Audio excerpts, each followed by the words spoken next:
Kia ora koutou katoa. Welcome to Business is Boring. Pac Studio are one of New Zealand's most awarded and respected architecture studios, celebrated for their use of colour, their livable spaces, and the character of their developments. Last year, their beautiful project, Waimataruru in the Coromandel, won Here Magazine House of the Year and the National Housing Gong at the New Zealand Architecture Awards. So they do great big projects, but you're also likely to see work from them that takes a new look at what a cricket pavilion or house on the backyard could look like at full flight. We all see the hero images, but what does it take to be an architect? How is it to be the steward for the biggest, most stressful purchase most people will ever make? And how do you maintain and grow your style in partnership with your clients? To talk the process, the world of architecture, and their journey, co-founders of Pac Studio, Paterson and Sarosh Mulla, join us now. Tēnā kōrua. Nice to see you guys. Thanks so much for being here. Thanks for having us. Kia ora. Hey, so tell us about kind of what first got both of you interested in architecture. Well, I never really wanted to be anything else. I remember being a 5-year-old and wanting to be an architect. I was just always drawing house plans as a kid, and my parents had backgrounds in science and fine art, and so it was kind of the middle ground of all of that. And I think my father's best friend was an architect, and so it was something that they were aware of, and I was aware of from a really young age. And I don't know if I've really ever wanted to do anything else. Yeah. How about you, Aaron? I really enjoyed drawing, and especially technical drawings of trucks and axonometric. So I really got into that, and I like decorating my room, and and architecture was one option, and really wanted to do that. What's the path into architecture like? So to go from kind of being interested in buildings and houses and drawing things, it seems to be one of these things that people I know who have gone into it, it takes them about 35 years to actually start calling themselves an architect. It's a long road. So the kind of traditional format is that you, through high school, you take a wide variety of things that don't seem to be at all linked, and then you go to university for a kind of 5-year degree. And then after that, there's a couple of years of practice before registration, if that's your path, or if you go through the university for even more time, you kind of take an academic route into architecture on that side. But it takes ages, is the summary. Yeah, and people seem to be architecting without being architects for quite a while. Yes. I did that for a while. I'm still doing that. Yeah. From the outside in, you're like, well, it looks like you're architecting because you're designing houses and stuff. You're like, oh no, but there's a reason I'm not actually an architect yet. Oh, there's lots of ways of designing stuff, and I think that is kind of interesting as well. For actually years, I did loads of kind of installation art on the skirts of traditional architectural practice, and that was something that I probably could have done with a fine art degree or no degree at all, or any other qualification really. But because I had done kind of architectural training before, I kind of came to it with that sort of background. But yeah, it's a really wide profession that allows you to kind of see the world and understand it spatially, and then everything else comes from that. There's a lot of different types of architects, like even within the field, there's so many different types of spatial things you can do, whether it's like different programs, like houses, hotels, multi-unit stuff, residential stuff like we do. You can be an academic. There's just it's a huge variety. You're really in the construction industry. Yeah, and how does one kind of, what's the path in to, because you two have set up your own studio and have your own kind of, house flavour that you get to develop and stuff. And it's such an interesting space because it's your own taste and style, but you've kind of got to come up through houses with their own flavour already and stuff. So yeah, how do you kind of like come up through the ranks in architecture? Well, there's lots of ways of doing that too. I mean, the super traditional model is that you go and work in an established practice, you learn the ropes and their kind of philosophy on everything. And that's a process of kind of almost an apprenticeship model. And you learn heaps about how you should practice within the profession. And inevitably you learn about all of the things that you would do differently when you had your own shop. And I think Aaron and I have probably both been through that method to some degree. I did a little bit. I kind of set up my own practice pretty soon after finishing school. So there was a lot of trial and error, that's for sure. And I don't necessarily recommend it. And there was a lot, obviously just before the GFC, and then suddenly it was all like carnage. So there was ages of not making much cash. But I get that's helpful if you're young as well, and you can do that and just do as many side hustles as possible. Little alterations, letterboxes, I don't know, anything, installations, basement alts, lots of things like that, anything we could get our hands on, so you could then get a reputation, and then after 10 years, hopefully some older architects die off, and then you get the work. And how did you two decide to set up studio together? Well, it was a kind of funny kind of time for both of us. So I was just finishing my PhD and I was utterly exhausted and essentially wanted to return to practice. And at that moment, Aaron came to me and said, "Hey, the university's advertising this job, and they've haven't been able to fill it because their job description is for someone who doesn't exist. It's this practitioner with 10 years practice experience and a PhD by creative practice as well." Which he has. So, but between us, like Voltron, we had what was required. So Aaron's idea was that we team up and that we kind of go to the university and say, well, together we are what you're looking for, so why don't we job share this thing? And at the same time, we would kind of fold our previous practices together and start Pac. And that was... that was a real challenge for me because I at that point was kind of tired of academia, and I'm really kind of grateful that Aaron had the foresight to keep me in it.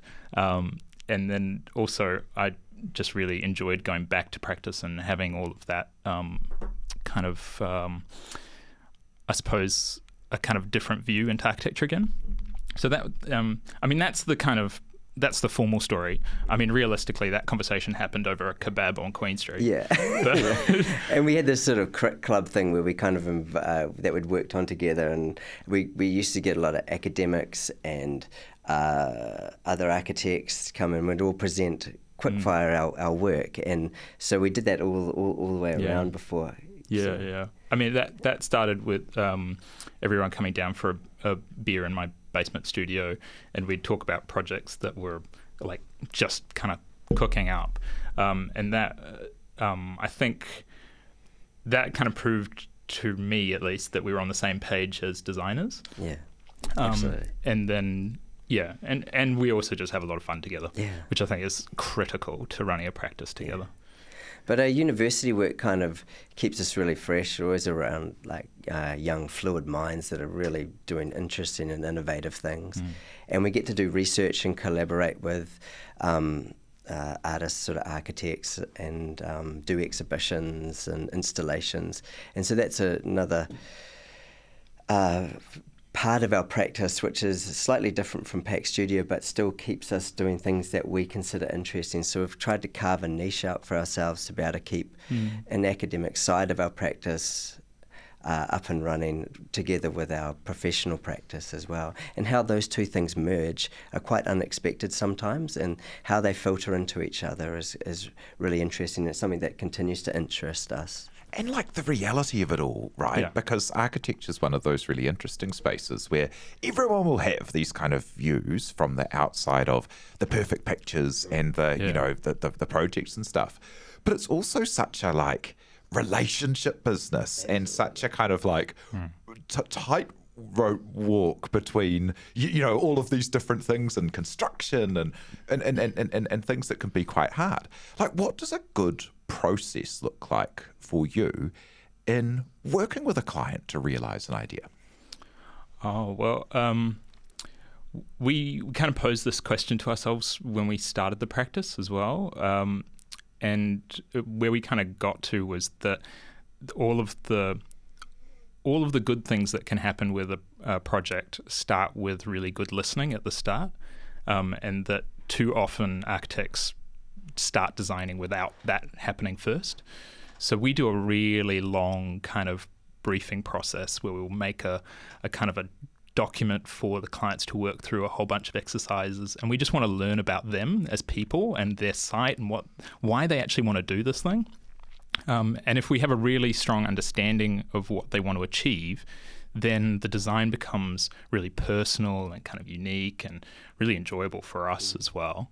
So I think that process, if it starts in that way, you build the rapport with the client and you understand what they really need. And then all of the other kind of bits kind of fall into place.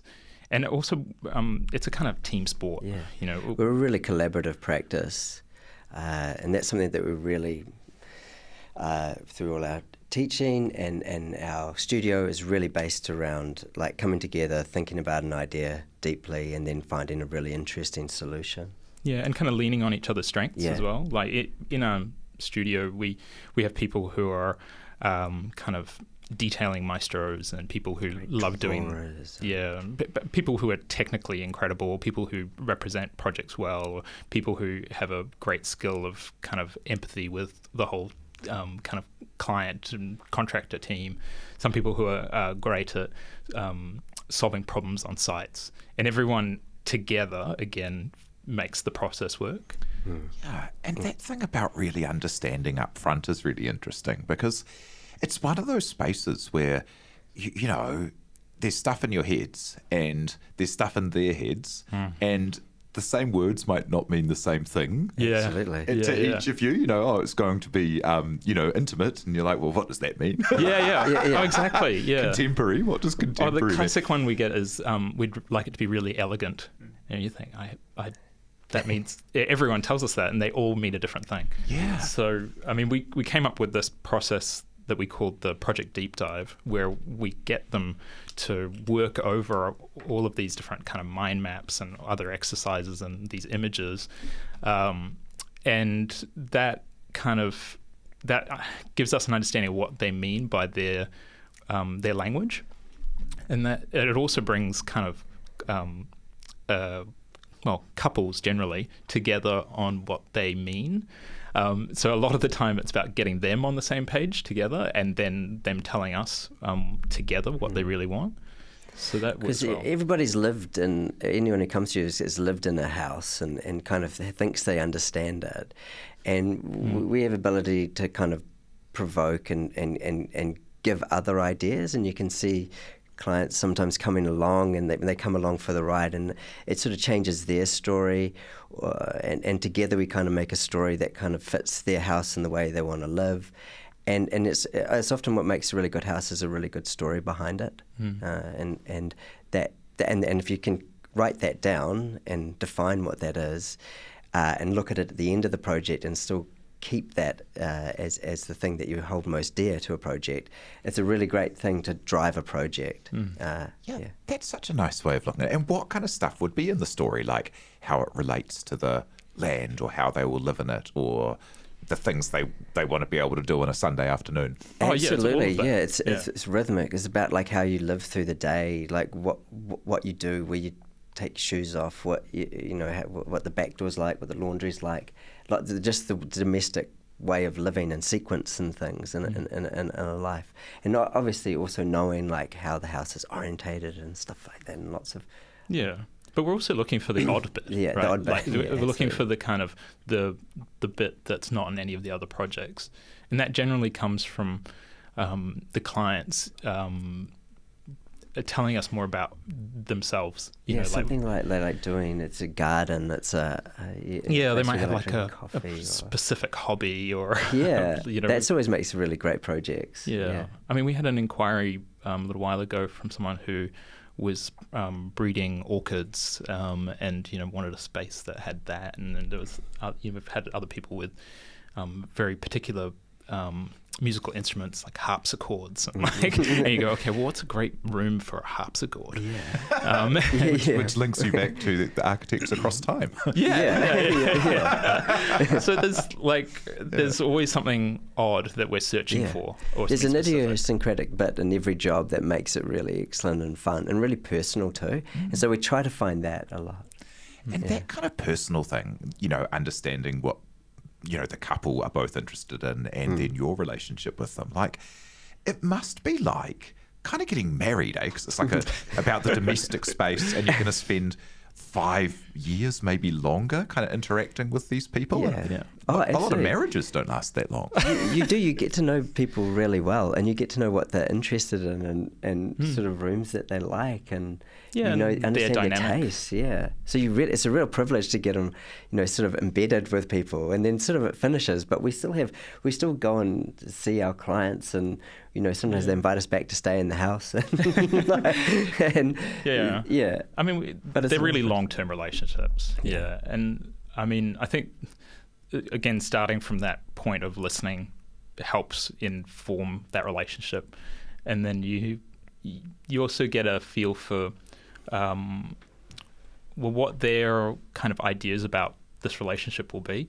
Some clients want you to perform the task and then kind of finish it and move on, and others are really looking for this kind of long-term partnership. And we have clients who get in touch with us kind of once a year and tell us about their house, and other people who a decade later will come back and tell you something about we want to change this little bit.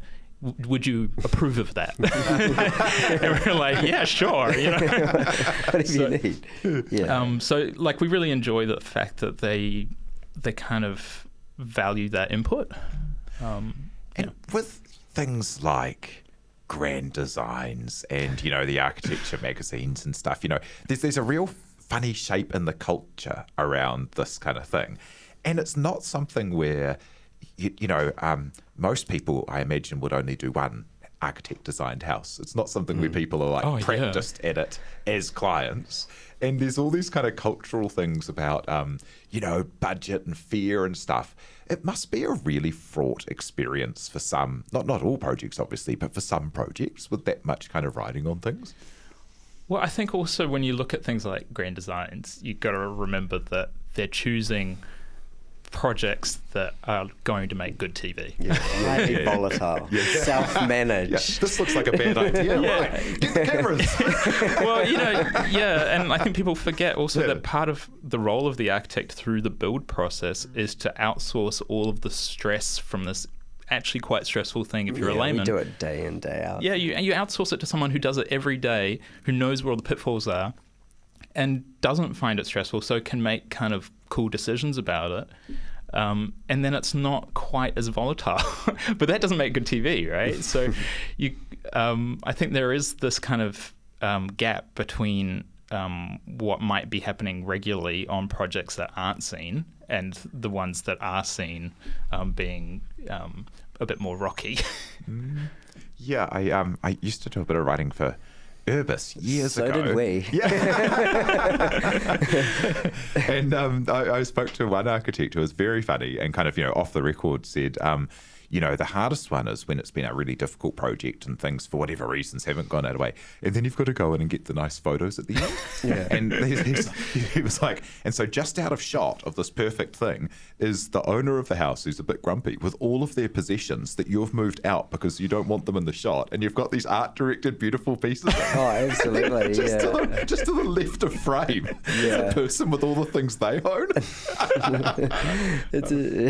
Yeah, I mean, we've only ever had that really once, and probably ironically, the client was actually a former editor of Urbis, so he kind of realized how funny that was to finally be on the other side of it. But yeah, I mean, most of our clients have these kind of really interesting collections, and the house is designed around them, so it tends to be mostly just their stuff. But we're not above photoshopping out a rogue sky dish or something. Yeah, love it. And we'll be back with Aaron and Sarosh to talk the creative process and winning heaps of things, including Best House of 2022.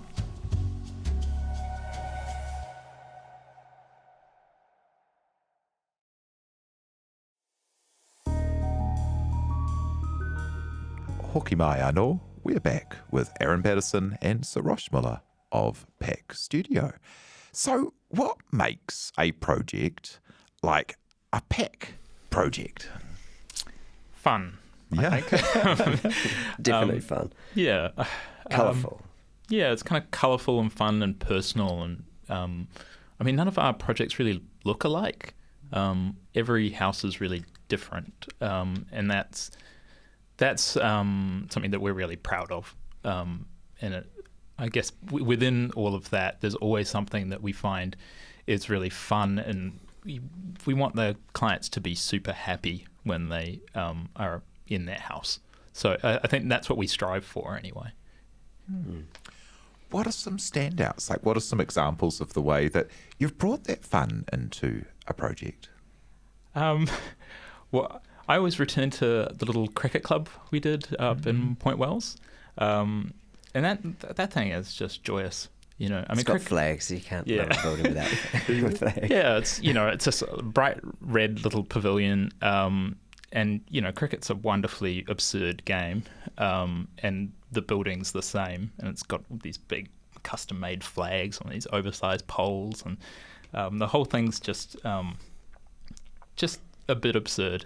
And I really enjoy that. You can't help but be happy when you're in that building. And the same with other kind of private houses. We did one actually down the road from that in Point Wells called Crinkle Cut last year as well. And that is super fun to be in. It's like slightly pink and all wrapped around beautiful gardens and verandaed, and just a really lovely breezy house to be in. Yeah. And it's on a corner, so neighbours always walk past and you can hear them talking about the house, whether they like it or don't like it. But it's just a really like joyous and fun house and light filled. Yeah, really you proud feel of like you're on holiday as soon as you Yeah. step through the door there. And what's it like working on things that, once you're talking about them and they're photographed and they're out in the world, they might be something you were working on years ago, right? What's it like to have kind of, your current profile be things that you were kind of like cracking the nut on 5 years ago? Yeah, it's true. It really is. But yeah, it's definitely a learning process. So those things that you learn get reinvented. Nothing dies on the drawing board. You can do a lot of sketches for a project that don't eventuate, but they're still there. They're in your sketchbook. They kind of percolate through the practice and appear in other projects. Some other hand will pick it up and run with it. Yeah, I mean, it's so the nature of the business that things take time, that you don't really think about it. That it's just natural that things take years to surface. And sometimes when something gets published, you have to go, oh yeah, I remember that one. Yeah. There's a real similarity to other artistic forms. Like, you talk to musicians and they're, out kind of like touring an album, and they're like, oh, well, this is where I was 4 years ago. Yeah. We don't have crowds turning up to see us, so people going, yay! Yeah, but that lag is kind of good as well, because sometimes when you finish a project, it takes time to kind of look back on it and understand what kind of happened, what came out. Because even though it takes a couple of years, it can be a really intense process. So you need some time to reflect to figure it out. And tell me about your kind of standout year last year with winning House of the Year with Here Magazine and the National Housing Gong at the New Zealand Architecture Awards. Like, that's the dream, right? Yeah. Yeah, it was pretty good. It was a good year, yeah. And I mean, Aaron's won National Housing Awards before, but it was the first time that I've kind of gotten to that level, and it was really special. and also to kind of be recognised amongst people that you really respect, who have been practicing for a long time and do really great work and all of that sort of stuff. It was fantastic, and it was also interesting because the house that won House of the Year, Waimataruru, that was a really important house for us in terms of a whole range of things in the practice. Not necessarily just the kind of design of it, but in how we approach a whole range of other issues around sustainability. Because it came along at the same time as we were really getting more more skilled, but also the ability to simulate more in terms of the way that carbon and energy is used in our projects. And so now, for instance, on any house that we do, whether it's a small renovation or a brand new house, we'll model every part of it and assign carbon values to every material. And so we can say how much carbon is in the design at any point in the process. And then we can use that information to reduce the amount of carbon, not only in the build, but in what we think of as a minimum lifespan of 100 years. And that's incredible, because previously you would do all that sort of stuff as a rule of thumb, using kind of textbooks from the 1970s. And now it's all calculated. And get a figure. Yeah, and that's really been great. And that was really the first project where we were able to do that. I mean, we were designing high-performance houses for a long time before that, but it was the first one where we could say, well, these are the numbers.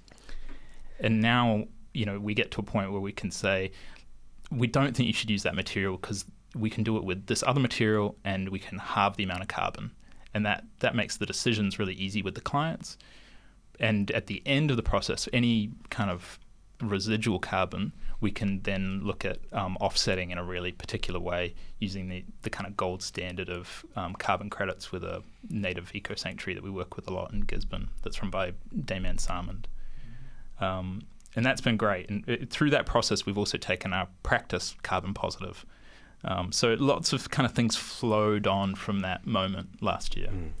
Yeah, and architecture's one of those spaces that sets the running for the rest of the construction industry, right? So the things that you're pioneering in a one-on-one kind of scale at the moment end up filtering through to bigger developments and bigger approaches. Yeah, right? yeah. And I mean, there's a bit of a time lag for it to get to the kind of the mass market, but at the same time, it's something that we think that everyone should be doing. Yeah, and the industry needs to change and embrace being able to calculate the amount of carbon construction takes. And even the offsetting, where we weren't really interested in using kind of monocultural pine plantations as our credits. So we set up this whole way of getting a native credit for a place that we could, that we knew well and was doing all of the kind of right things around the planting in terms of biodiversity and education, all sorts of other stuff. And now we've set that up as a process that any other architecture practice can take up as well. So we just think that everyone should be doing it. Yeah, that's great. As planting monocultural pine forests, soil erosion, bad for climate resiliency, terrible for biodiversity of flora and fauna, just awful. Yeah, I mean, and we can be doing it in so much a better way. And we knew Anne and Jeremy well. My PhD project was actually on the eco-sanctuary that they had established in Gisborne. And so I knew what they were doing there, and the fact that all of the plants that they're putting in the ground will never be felled, and there's legal protection around how that happens, and all of that stuff that they do around riparian restoration and biodiversity, and they bring school kids up to the eco-sanctuary and they do a whole bunch of other educational things. It was important to us that if we were going to buy carbon credits, it was going to be in a place like that where we could verify that it was actually doing the job. It's not an abstract credit, it's a tangible thing. Yeah. So, we calculate the carbon of the practice. then we purchase our credits through the exchange at the market value from there, and then we can go and seed the trees. So it's not this kind of it's not kind of a virtue signaling sort of thing. We just want the trees in the ground to make the actual difference. Yeah, and a nice link to what you're doing as well when you have, a very real physical relationship with the land as part of what you do. Yeah. Well, every time you do a project, you see these packets of timber turn up. Oh, yeah. And you just think, okay, well, I've got to find a way of making enough timber so that the next project we do, we don't feel like we're going negative again. And tell us about kind of the special things about the project and the space that made that project, so successful.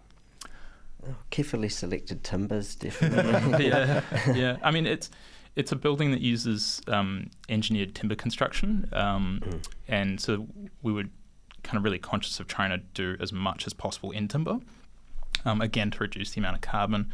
It's got a very, very high performance envelope to a kind of passive house standard, and it's essentially off grid. So when the terrible weather at the start of the year rolled through and there were cyclones and all of that, we got in touch with all of our clients to see how the houses had fared, and everyone was fine. And those clients said to us, "Oh yeah, totally fine. We've got power. Everything's fine here." The house was like a rock in the storm, and that was hugely satisfying. Yeah. So I think a lot of it was that we knew that we could design a very beautiful house on an achingly beautiful site. Yeah, that's never the problem. That's never the issue. Yeah, it's more about, well, how can you do that in a way where it's really sustainable, it's technically the absolute gold standard, and then the kind of beauty of it is just the cherry on top. Yeah, and if those are the kind of things you were thinking about a few years ago, what are you thinking about now? What does the platform of this kind of recognition allow you to do next? We're really keen to do multi-unit housing, take the learning we've got from doing really well-crafted single houses and apply that knowledge to multi-unit developments, be it townhouses or apartments or communal living, anything like that. We've done a lot of schemes, but none of them have actually got built yet, but we're really keen to push into that space. Anything with a bed's usually our motto. But that's a really interesting space for us to get into. Yeah, and you can make so much impact there on the way people actually live and cities operate, right? We think so, yeah. We're really big into density and densifying our cities and stop making them donuts. Like building close to transport, and we're really interested in that as an idea, and we can definitely see that places like Auckland can really develop in a really interesting way. Yeah, and what advice would you have for people who are wanting to create a business and practice that brings together your own creativity and your own style, but also being able to, do things that people want to partner with you with and commission you to do? I think it's partly about just willing your projects into existence. So just deciding what you want to do and doing it, and that there'll always be a way of achieving what you want to do if you've got a clear idea about what that is. And finding the people around you that can help. I mean, architecture is a very, very collaborative process. So it's often about positioning yourself around people who can help you make the thing that you're trying to make. So with these jazz hands can't build. He can. He's a builder. He can build, but these don't. These don't work. So you always need someone to collaborate with. So it's just getting those contacts and understanding those people that can actually make the thing in your head that you've drawn a reality, and it's a force of wills often, and you have to push and push and push, and it does take a very long time, especially if it's good. There's a kind of stubbornness that you require. We've all got that, definitely in our practice. Yeah. And what will success be for you too personally, but also for the studio? Well, for me, I think success in the projects would be for all of our work to be seen as kind of excellent design, really fun, and really sustainable. And if we can achieve that in every project, that's success to me. And I think that relationship between practice and academia being symbiotic is really important to me as well, because I think it makes all of the work richer. So yeah, I think more of the same, and again, trying to do more in that multi-unit space to kind of multiply the impact of the projects. Awesome. Well, thank you so much for coming and sharing your stories so far. That's Aaron Paterson and Sarosh Mulla of Pac Studio. Kia ora. Thanks very much. Kia ora, thank you. Thank you so much to Sarosh and Aaron, to you for listening, and to everyone who helps make this happen, like our producer, Samuel Robinson. Do follow Business is Boring wherever you get your podcasts, and be sure to rate and leave a review if you like what we do. E noho ora.